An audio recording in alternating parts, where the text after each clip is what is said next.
constant through all the years, Ray, has been baseball. Little roller up along first. Behind the bag. It gets through Buckner. Here comes Knight, and the Mets win. Now the 2-1. Line drive to the base hit. Justice has scored the tying run. Green to the plate. And he is safe. Safe at the plate. The Braves go to the World Series. Have reserved seats somewhere along one of the baselines that sat when they were children and cheered their heroes. Gibson swings and a fly ball to deep right field. This is gonna be a home run. Unbelievable! A 3-run home run for Bucky Dent. The Yankees now lead by a score of 3-2. Ladies and gentlemen, Mazeroski has hit a 1-0 pitch over the left field fence at Ford Field to win the 1960 World Series. They'll arrive at your door as innocent as children, longing for the past. The Pope arrived at Yankee Stadium. As one enthusiastic announcer put it, he is standing on second base. Reggie Jackson. Long drive right field. It is goodbye. Big World Series for Reggie Jackson. The Blue Jays are World Series champions as Joe Carter hits a 3-run home run. Back and throw. There's a left back. It's going to be, I believe, the Giants from the pennant. The Giants from the pennant. The Giants from the pennant. The 0-1 pitch. A liner off Nagy's glove into center field. The Florida Marlins have won the World Series. The memories will be so thick that I can brush them from their faces. The 1-0 delivery to Fisk. He swings, long drive, left field. If it stays fair, it's gone. Home run. The Red Sox win. And the series is... Lolich fires. Ball is hit high in the air. This should be the series. Freehand waving everybody away in foul territory. Detroit wins. Here's the pitch to Willie. Here's a liner straight to Richardson. The ball game is over and the World Series is over. Willie McCovey hit it like a bullet. A line drive right. Baseball to mark the time. The Oakland A's take. I'll tell you what, we're having an earth. Good evening, ladies and gentlemen, and welcome to Candlestick Park for Game 3 of the 1989 World Series. It's been erased like a blackboard, rebuilt and erased again. Frank Robinson, the right-hand batter. Long drive to left field. Way back. It's 65. Home run. Base hit loaded, 1 out. Pena in a jam. The Twins are gonna win the World Series. The Twins have won it. Ozzie with 1 out. Smith corks one into right down the line. It may go. Go crazy, folks. Go crazy. It's a home run. And the Willie Mays just brought this crowd to its feet with a catch, which must have been an optical illusion to a lot of people. This field, this game, is a part of our past, Ray. It reminds us of all that once was good, and it could be again.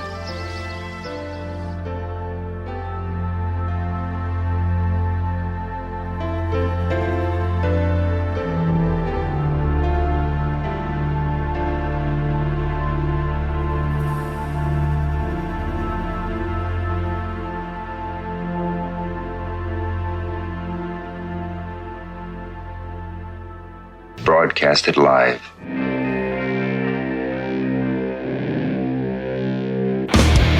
Hey! Who wants to have some fun? There are balls coming from all over the place. Left field, center field, right field. See, this is the kind of thing, quite honestly, right now, that makes you want to see the Chicago Cubs team lose. Now, you just saying you want to have fun, or do you really want to have fun? It'll be fun. Will the next person that sees anybody throw anything onto this field, point them out, and get them out of here? You don't live in Cleveland. You live in Cincinnati. You talking to me? You talking to me? That is the farthest thing in the universe from the truth. Hello, everyone, live. It's the Dan Scott Show. And right there is your host, Dan Scott.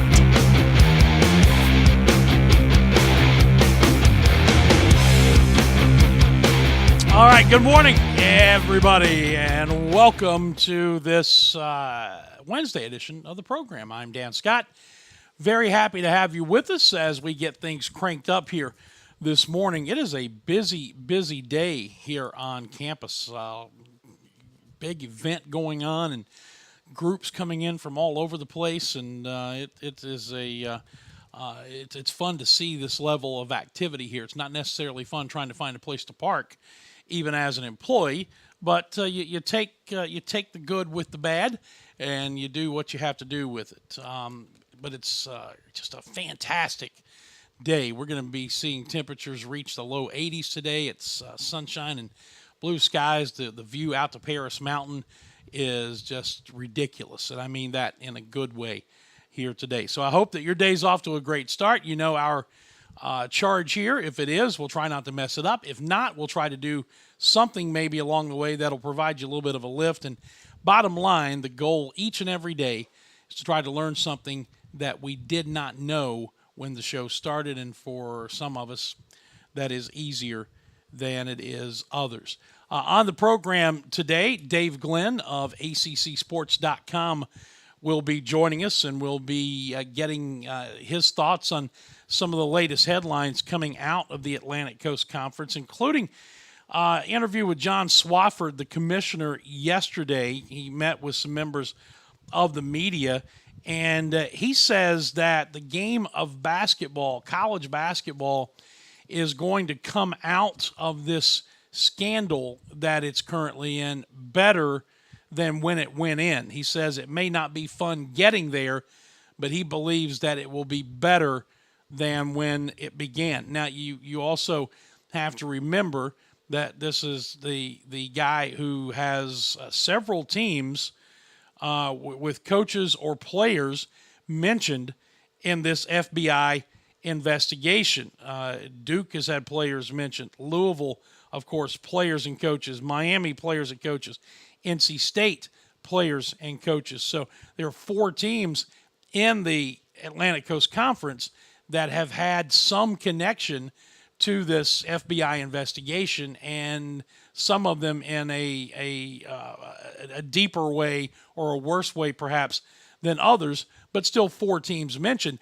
And as we talked with Dave Glenn last week, you know, it's kind of one thing when it was the quote-unquote outsiders, Miami and Louisville, who were involved.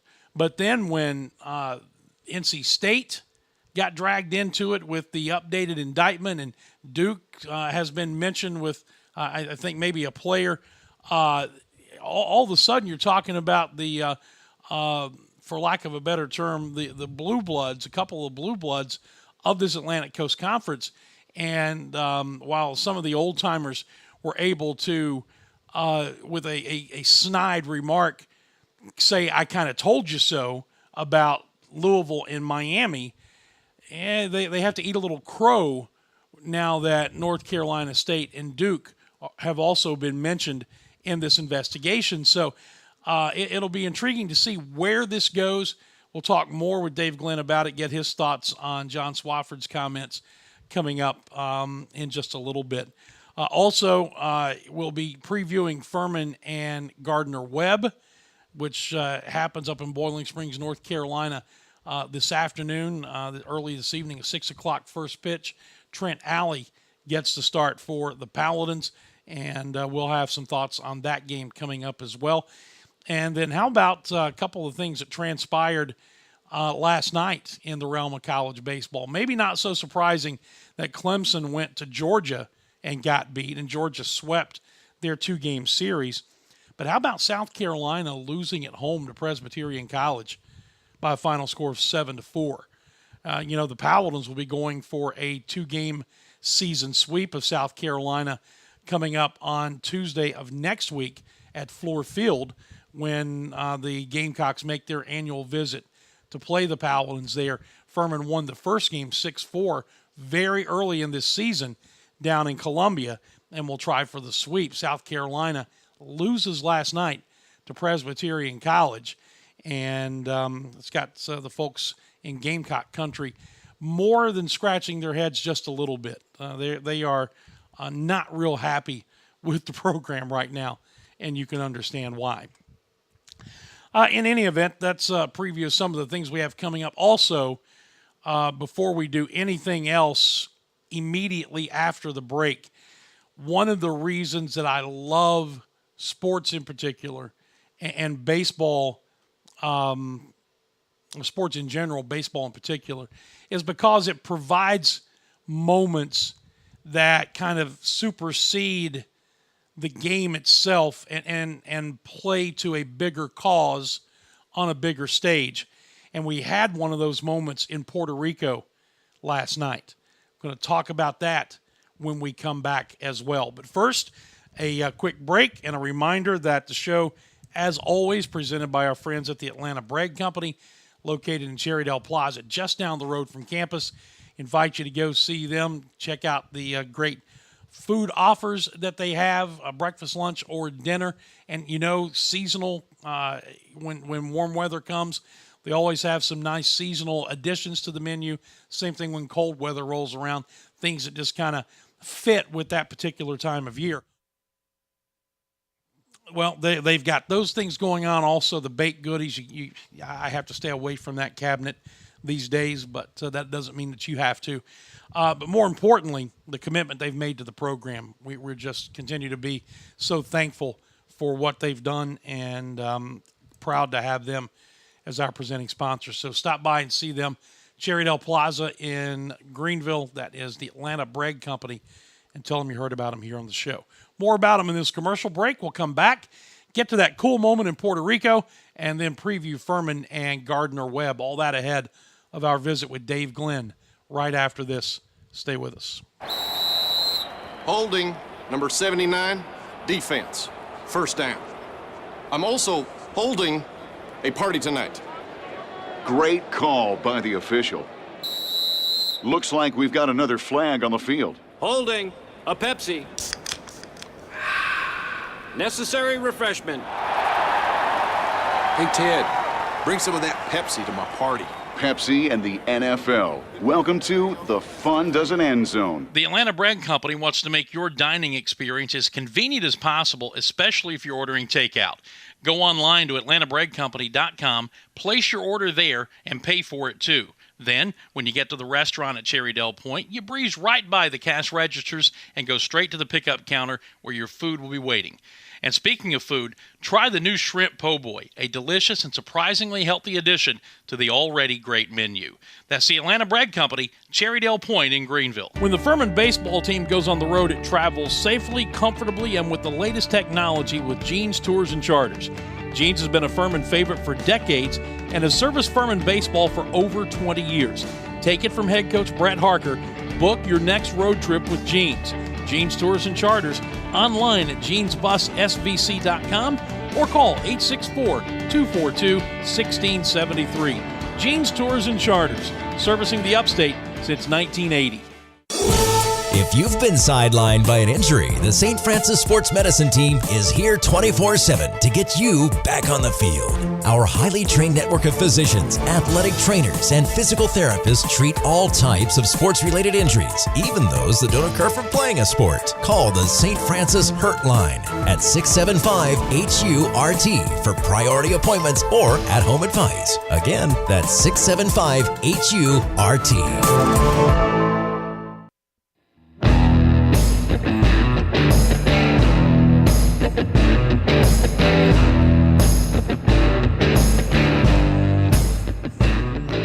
All right, welcome back. Dan Scott Show continues here on this Wednesday. Yeah, get my days kind of mixed up just a little bit. One thing I don't get mixed up on, though, is going to Ridge Media when it comes to the new Dan Scott Show website that is in the works. And our friends there, Kenny and the gang, are a one-stop shop based in Greenville. They also have an office down in Charleston. They do logo, print, and website design, as well as search engine optimization and marketing. And their clients range from startups to Fortune 500 companies. Locally owned. If you want to get a free consultation, find out what they can do for you the way that they're doing it for me, then give them a call at 864-354-6175, 354-6175. 7-5. All right, I got to play this this clip last night. You know, Major League Baseball has a series going on in Puerto Rico between the Indians and the Twins. And Puerto Rico, as I'm sure you recall, just devastated by a hurricane in the late summer, early fall of last year. And the island, in many ways, is still trying to recover from that. And in some places, it's going to be maybe years before they fully recover. So the opportunity to have something like this happen, to have this series in Puerto Rico take place, is a big, big deal for the residents of that island. And when you have players in Major League Baseball from Puerto Rico, there is a bit of national pride involved, as you might imagine. So we have the scene set last night with Puerto Rico native Francisco Lindor at the plate against the Twins, and he provided one of those moments that people will be talking about for years to come on that island and maybe even beyond. Watch this clip and then listen to the crowd toward the end calling for a curtain call for Francisco Lindor. This is just phenomenal. Watch this.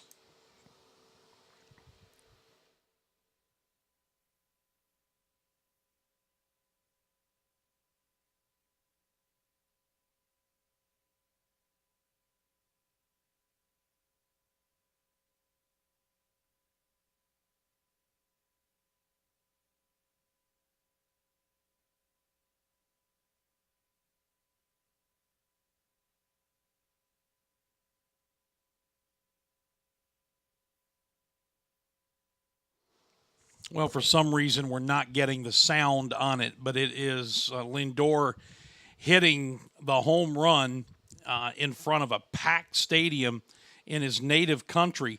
And as he is doing the celebration there, getting the glad hand from his teammates, all of a sudden the stadium en masse begins to chant Lindor, Lindor, Lindor to get him to come out for a curtain call. You can find the clip where you can actually hear it, and I apologize for that. I don't know what happened to the audio. It was working earlier, but you can go and find that on the Indians Twitter site, as you can see there, MLB.com, any of the places where they play, have video clips and baseball highlights. You need to go watch it where you can actually hear the sound, because it's one of those moments that it really causes your spine to tingle a little bit. It was that good.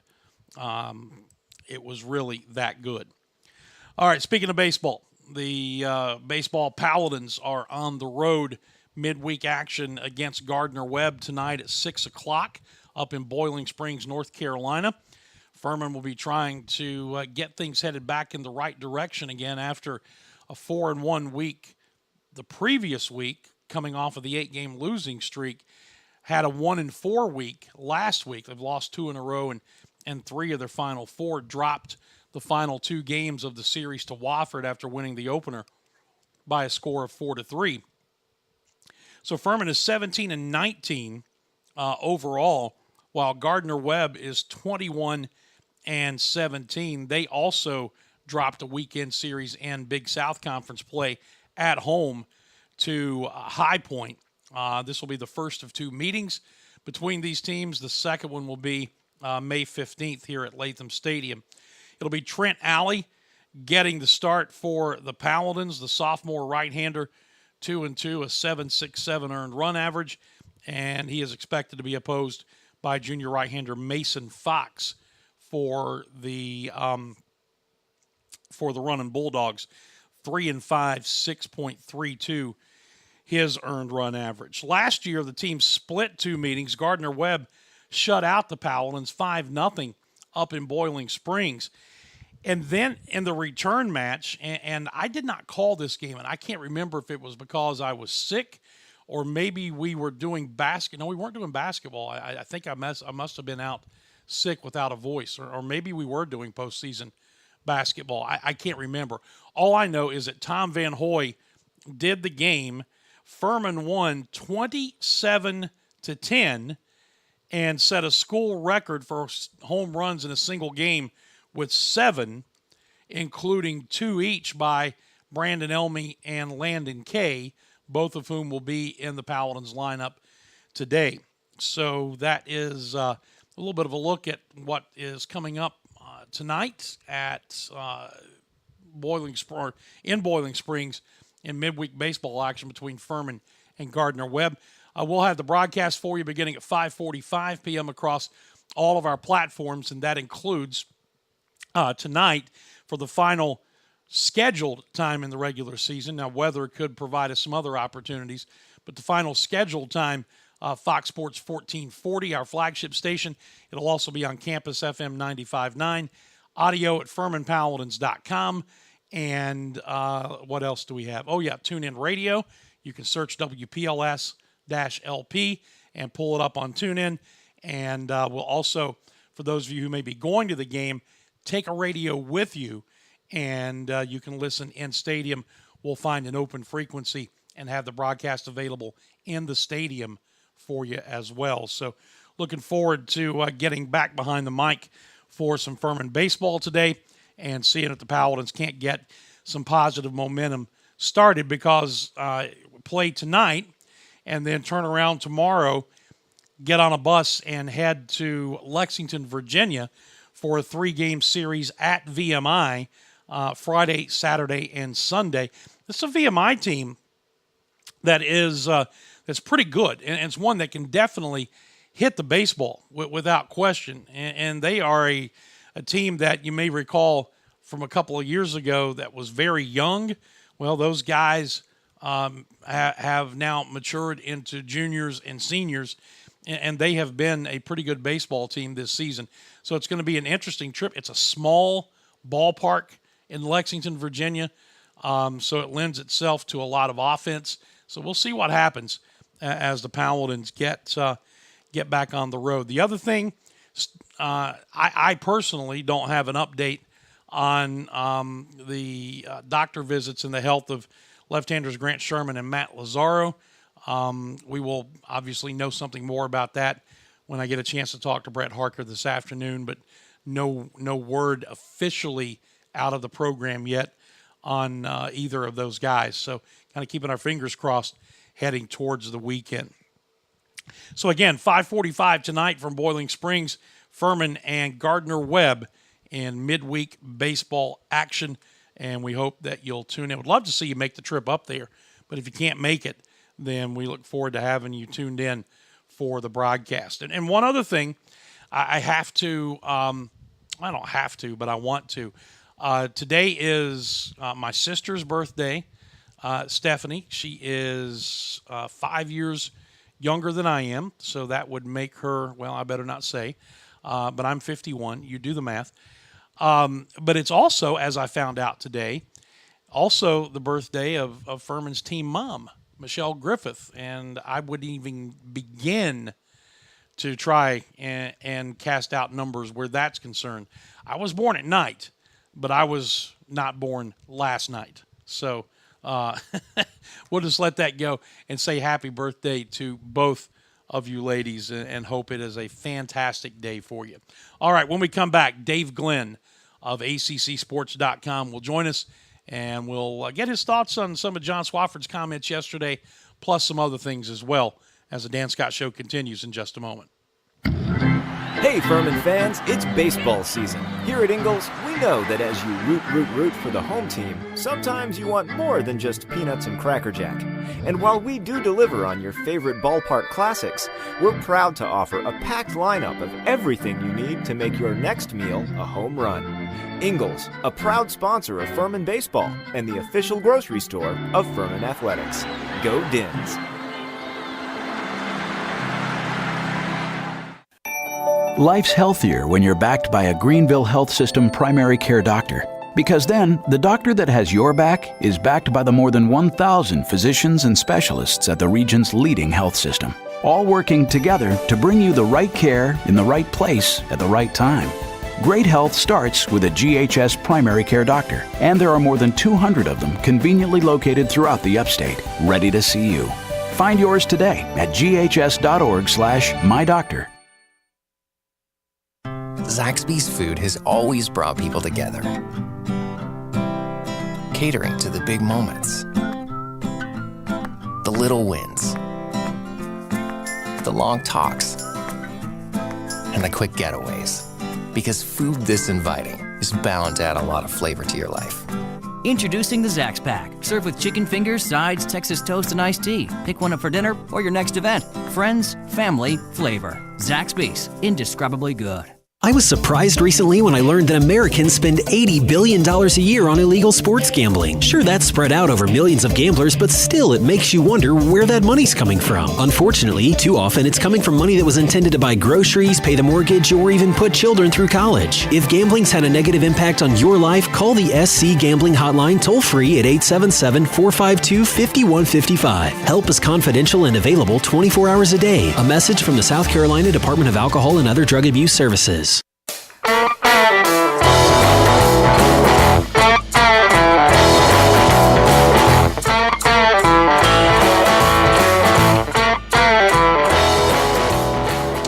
We are rocking and rolling here on this Wednesday edition of the program.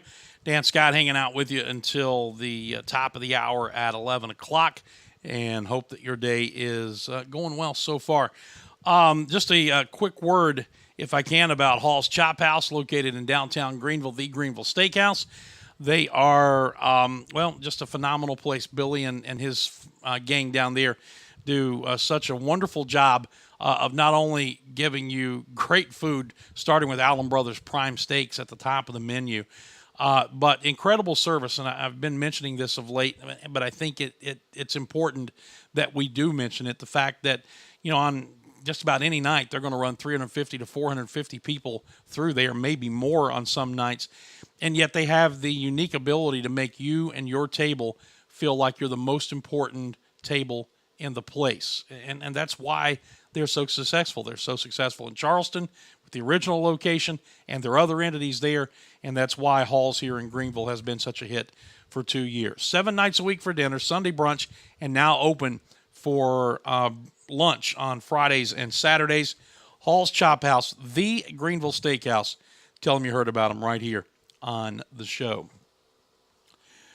All right, we are heading to the celebrity guest line now.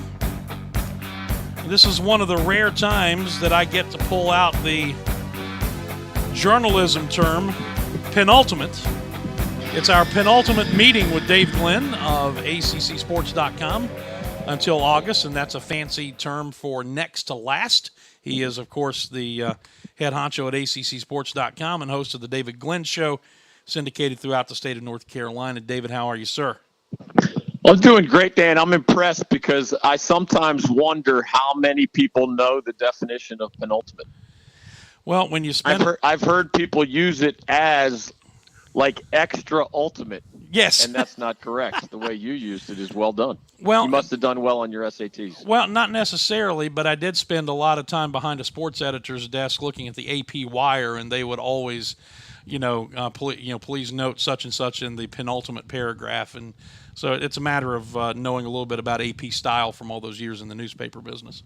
So. As the son of a school teacher, my mom, I find that worthy of celebration.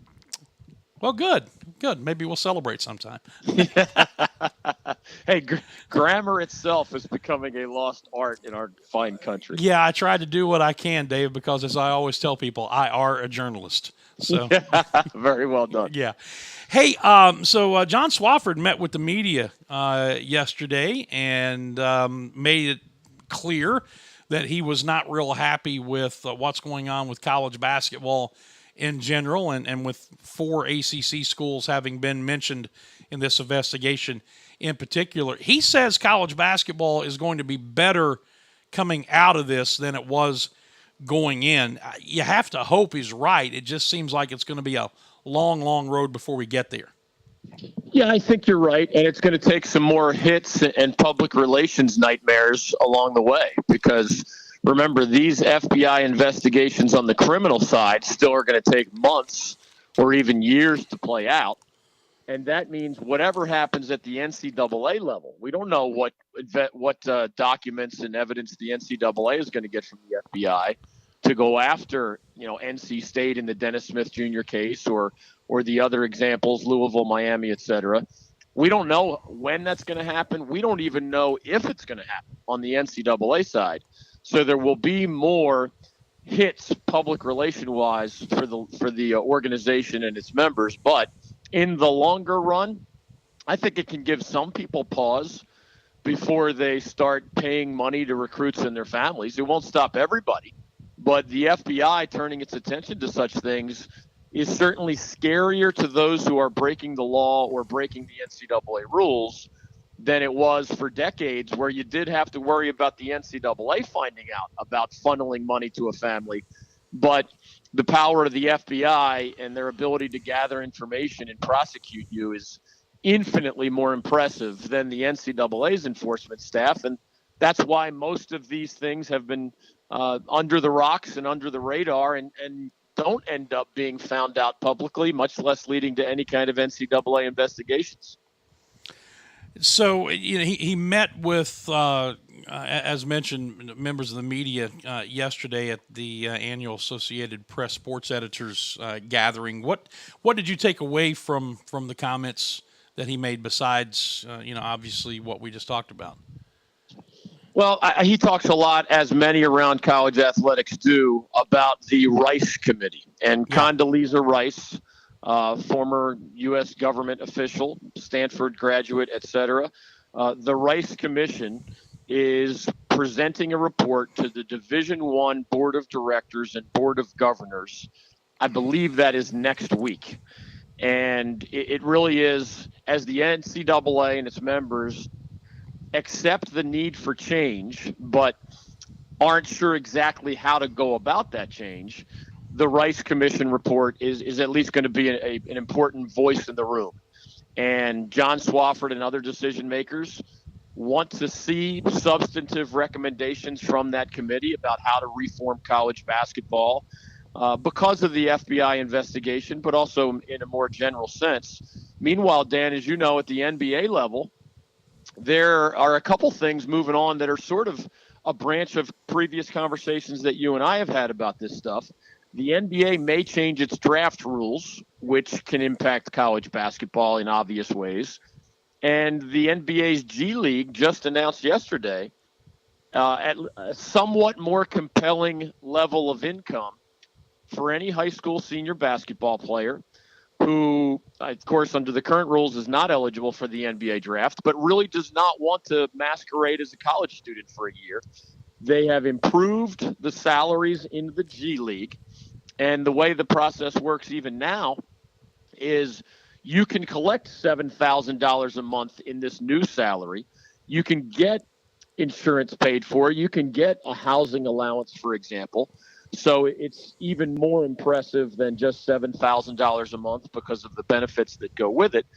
And if you're really not interested in academics and you really don't want to pretend to be a college student for a year while waiting to be eligible for the NBA draft, you now have at least a somewhat more lucrative option that does allow you, of course, to also supplement that income. If you're sizzling enough to get a contract with Adidas or Nike or Under Armour, you can supplement your income. You're a professional at that point, even though you're essentially in the NBA's minor leagues. So the Rice report, the NCAA meetings coming up, the NBA tweaking the draft rules, the G League upgrading the income level, all of that is going to impact college basketball. And I think your original question is a good one. In the long run, it's going to be good for college basketball. We're just not sure how quickly we're going to get there and how many more PR hits there are going to be along the way. Yeah, it goes back to one of my favorite quotes from Jim Bouton's book, Ball 4, and it speaks to the lack of patience that the viewing public has sometimes. But, his quote was, the world doesn't want to hear about the labor pains. It only wants to see the baby. Well, there are going to be a lot of labor pains before this baby is born.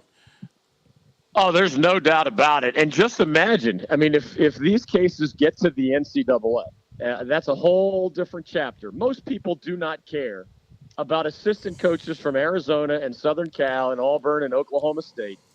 And they fundamentally mostly don't care about hundreds of thousands of dollars in bribes and kickbacks designed to influence recruits in their choice of a college or an agent or both.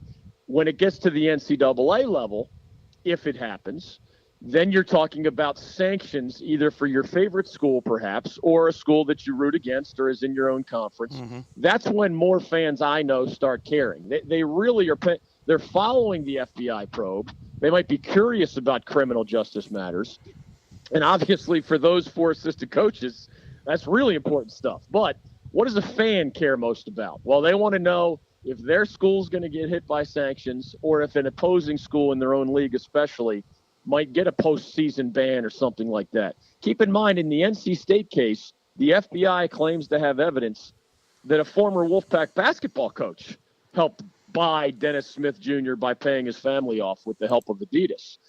Dan, you know, you don't have to be a compliance expert. The difference between using a player whose family took money, and that means you were winning games with an ineligible player, a non-amateur, that can vacate a season. When you get to the point where the NCAA potentially could get evidence that a coach was involved in funneling the money to the family of the player before he arrived at NC State, you know, that's when way more serious sanctions come into play. I don't think most Wolfpack fans are worried about vacating a season where Dennis Smith Jr. was a one-and-done player and the Pack didn't even win many games. Most fans are saying, whatever, vacate the season. It wasn't even a good season. But you get to the point where the current basketball staff is affected for things that they had nothing to do with because somehow sanctions come later. You know, that's very, very serious business, not only to fans, but obviously to those currently running the athletic department at NC State and these other schools. Visiting with Dave Glenn, ACCsports.com, as we do on Wednesdays from August to April. We got one more week before he takes his summertime sabbatical with us, or away from us, actually. You know, one of the other things going on in the realm of college sports, not just basketball, but college sports across the board, David, which obviously will then affect the ACC as well as every other conference, is that there appears to be a lot of momentum now heading in the direction of taking coaches out of the transfer process. And by that, I mean not allowing coaches to say you can transfer, but you cannot go to this school or that school, taking that power away from that coach. Good or bad for college athletics? Well, both.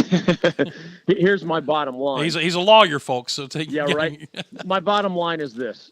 The current system is exploitative of the better athletes in the revenue sports. It just is. They're not operating in a free market. Athletic directors are, head coaches and assistant coaches are. So even if a new proposal sounds bad or even is bad for the enterprise, right? This mass free agency chaos where some of these proposals make every transfer eligible immediately at their next school and take away the restrictions that you just described. Now, that is not going to be fun for most college fans. It's not going to be fun for the coaches involved. Wait a minute, I had a 13 scholarship roster, and now a couple guys graduate, and I got a half a dozen guys telling me they might transfer. And now they don't even have to sit out. Maybe. We'll see how that proposal goes. But maybe you're immediately eligible, not just in this graduate transfer scenario, which is more of a narrow exception, but in all transfer scenarios. Is that fun? Is that positive? Is that true to the whole concept of the student athlete and the meshing of academics and athletics? Not really. It's not. Everybody looks like every man for himself. Everybody looks like a hired gun. Everybody looks like they're transferring first for athletic reasons rather than, you know, the almighty pursuit of an education. And that certainly doesn't rise to the NCAA ideals. But in a system where others have the benefit of the free market, and as long as the NCAA clings to its amateurism model, the athletes do not have that same financial freedom. My belief is that we have to make as many rules as possible to benefit and favor the athlete. And even if it creates this chaos, that's just one of the downsides of sticking to a model that is to a degree exploitative of those who are playing the games. And if they're going to keep that model in place, I do think you have to keep changing as many rules as you can to benefit the student athletes themselves. Continuing to visit with Dave Glenn of ACCSports.com, kind of turning our attention to the NFL draft, which is right on our doorstep now. Latest news and notes, I saw one of the mock drafts that came out either late yesterday or very early this morning has Lamar Jackson going in the first round to the Buffalo Bills. Do you think he's going to go in the first round as a quarterback? Probably yes. He's certainly going to be drafted as a quarterback, in large part because he has made crystal clear it is a bad start to a relationship if you tell a quarterback you're not sure he's a quarterback. So he and his mom and his advisors have made clear to everybody, do not draft my son unless you view him as a quarterback. I think because of the premium placed on that position in the NFL, and because of Lamar Jackson's performance at Louisville, Heisman Trophy included, and because he showed progress from kind of deer in the headlights in that first year under Bobby Petrino to a guy who was making more reads, making more down-the-field throws, improved his accuracy, became more than just a great athlete. I think he's going to be picked in the first round. I think there's probably, Dan, a half a dozen ACC guys who could end up going in the first round. And that's a great number for a league that, as you know, has dramatically upgraded its football reputation thanks to these national titles by Florida State and Clemson, but also things like its presence in the NFL draft. So you have Bradley Chubb of NC State. You have not only Lamar Jackson of Louisville, Jair Alexander of Louisville could be a first-round pick, a cornerback. You have Derwin James of Florida State. You have Harold Landry of Boston College, the defensive end. You have Tremaine Edmonds of Virginia Tech. That's a half a dozen guys right there, and there are more possibilities. That first couple of days, top 3 rounds, I think you could have way more than a dozen ACC players picked, and really only the SEC in most years does better than those kind of numbers. And any question that Bradley Chubb will be the first ACC player off the board? I think that's the likelihood. You know, Derwin James of Florida State is viewed by some as a prototypical NFL safety. Now, safeties are not as in demand as defensive ends are, for example, or quarterbacks are.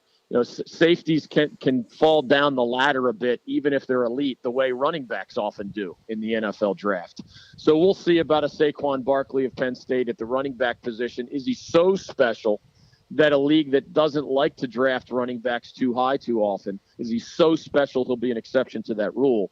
I think a similar question is being asked about Derwin James. He did have a serious injury during his time at Florida State. He does play a position that is not premium like left tackle, you know, quarterback, pass rushing defensive end. But he has a chance to go that high. He also has a chance to drop lower into the first round.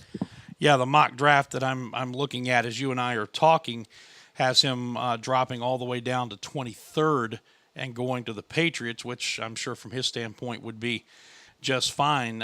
We talked about this a little bit last week. It's a draft that is going to be unlike what we have seen in the last 3 or 4 seasons where the Atlantic Coast Conference is concerned, largely because the Clemson contingent all decided to go back to school, and therefore all those defensive guys are not going to be around until the 2019 draft. Well, it's incredible. You know that story as well as I, and most of your listeners probably do as well. I'm fascinated by this. I don't know if you're a golf fan, but in major golf championships, a lot of the guys will say, you know, you can't win the Masters with a great round on a Thursday, but you can take yourself out of contention with a really lousy round in your opening on a Thursday. Mm-hmm. I've come to believe that whether it's those guys staying at Clemson or in football or what we're watching right now with the NBA's early entry deadline it's April 22nd, so we're 4 days away. The impact of these early entry decisions in college basketball, I really believe you can't win an NCAA basketball title 12 months ahead of time. But I really believe that if too many of these early entry decisions go against you, as with the golf analogy, you can sort of take yourself out of contention for pursuing championships. Mm-hmm. And, Chris Mack at Louisville just lost two of his best players to NBA early entry, right? Ray Spalding and Deng Adele, rather than being anchors on his first team with the Cardinals, have decided to jump to the NBA, as underclassmen. The Miami Hurricanes would have been the most talented basketball team in the history of that school if Bruce Brown and Lonnie Walker both stayed in school. Instead, they both turned pro. They're both probably going to be first-round draft picks. Jim Larinaga can still have a good team. Chris Mack at Louisville can still have a good team. But when you take your two best players from anchors on next year's team to looks like they're signing with agents and moving on, it is amazing how huge these decisions in the month of April are as they impact something that we'll be watching on the court without them 11 months from now. Yeah, and what's going to be really intriguing from the college basketball end of things is the number of players in this conference and really across the country that are testing the waters. They've declared themselves eligible, but they're not hiring an agent. So, how many are going to pull themselves back before the draft starts? So you just talked about the deadline. It's going to be intriguing to see what happens from that standpoint, because eventually you got to decide one way or the other, agent or no agent. Right. And if the deadline passes and you stay in and you don't get drafted, then it's tough luck, Charlie. You're gone. Yeah, and this is interesting to watch. In my experience, Dan, the guys who just test the waters kind of on the why not premise tend to be more likely to stay in school. The guys who test the waters because their mind is on the NBA tend to stay in the draft. And I mean, Deng Adele of Louisville went from testing the waters to signing with an agent.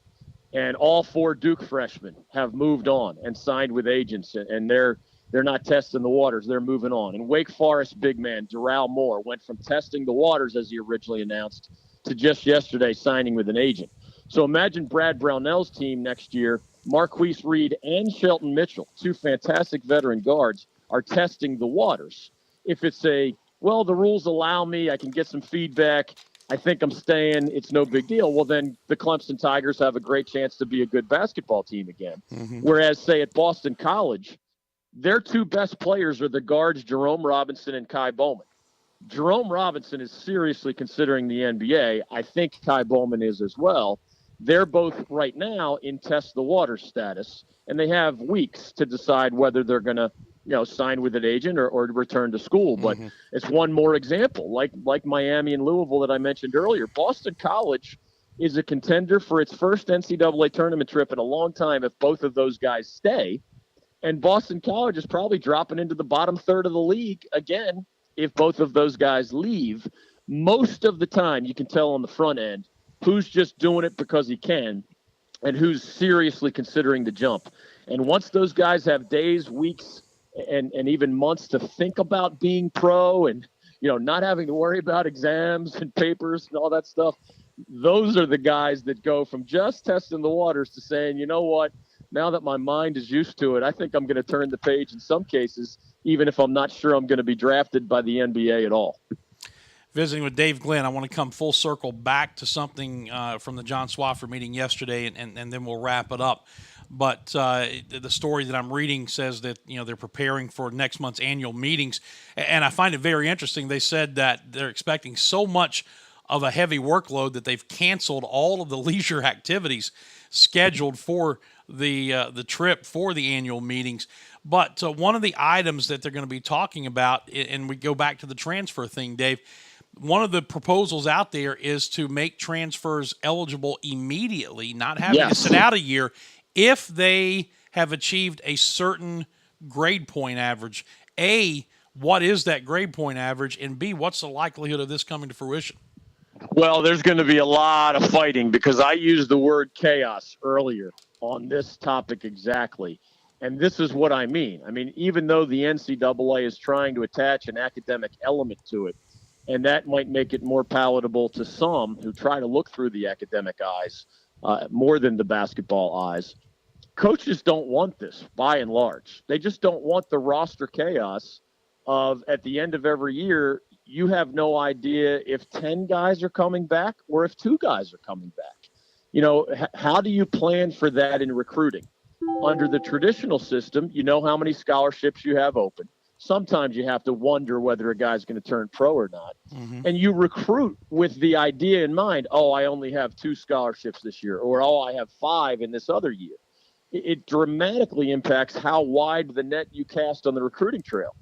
Well, if you get to the point where everybody's immediately eligible and it's easy to transfer and there's no sit-out penalty, and as long as you have this GPA, I don't know the number, and I don't believe they've settled on it yet to answer that part of your question.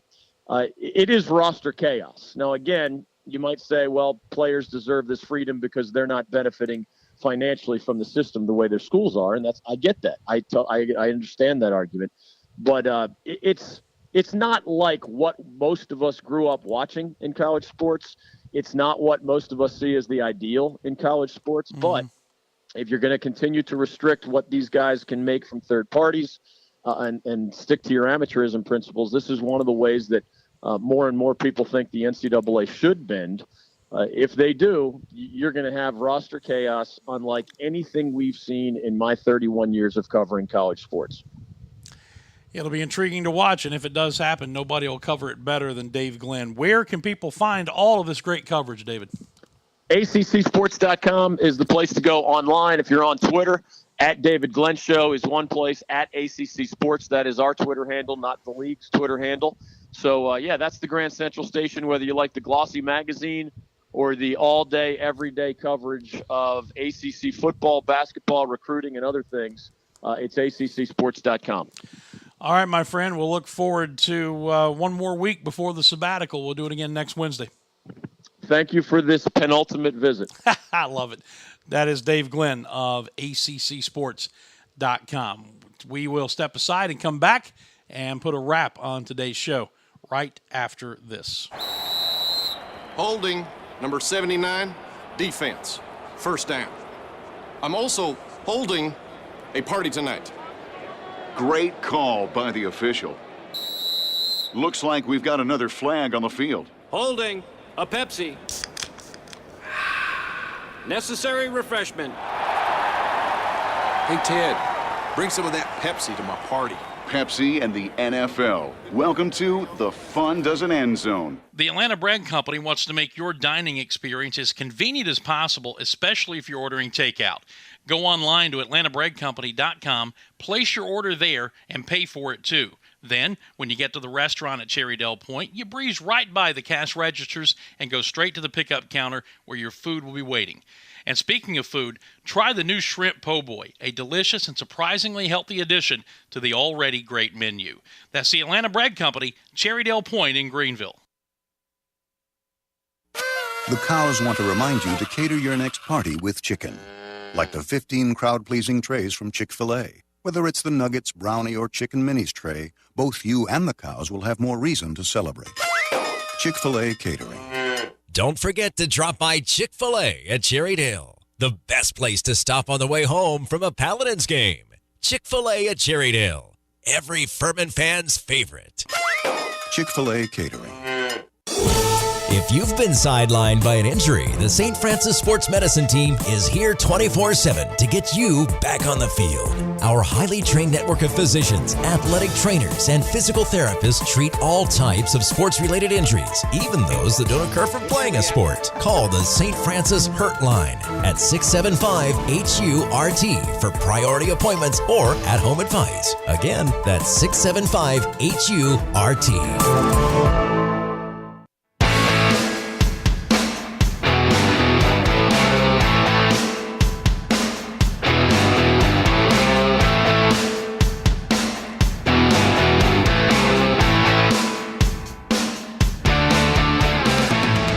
Welcome back. It is 10:49. We are hanging out here live on this Wednesday edition of the program. Our thanks to Dave Glenn for joining us here on the show. And we'll do that again next week. And we will then say goodbye until the month of August when that rolls back around and we get headlong into football season. I'm going to do an early wrap today because I've got some folks who are coming to visit, and we're going to take a golf cart tour of campus. My English correspondent, John Holmans, and his lovely wife, Julie, are visiting us, so we're going to do that and also try to, again, continue to save as much voice as possible for the for the broadcast tonight. Furman baseball at Gardner, Webb in Boiling Springs, North Carolina. It is a 6 p.m. first pitch. We will be on the air with the pregame at 5:45, and again, that will include tonight Fox Sports 1440, as well as the usual suspects, Campus FM 95.9, FurmanPaladins.com, the audio stream there, and the TuneIn radio stream at WPLS-LP. And then, as always, on the road, we take our little FM transmitter, find an open frequency. We'll tweet that out, and you'll be able to listen to the game in the stands if you're coming to the stadium tonight. That'll do it. Thank you so much again for your kind attention. We will see you back here. I don't know about tomorrow yet. We'll have to kind of check on that. Depends on departure time from Lexington, Virginia. Just be watching social media. We'll put the word out. Until then, till tonight, from Boiling Springs, I'm Dan Scott. God bless you. So long, everybody.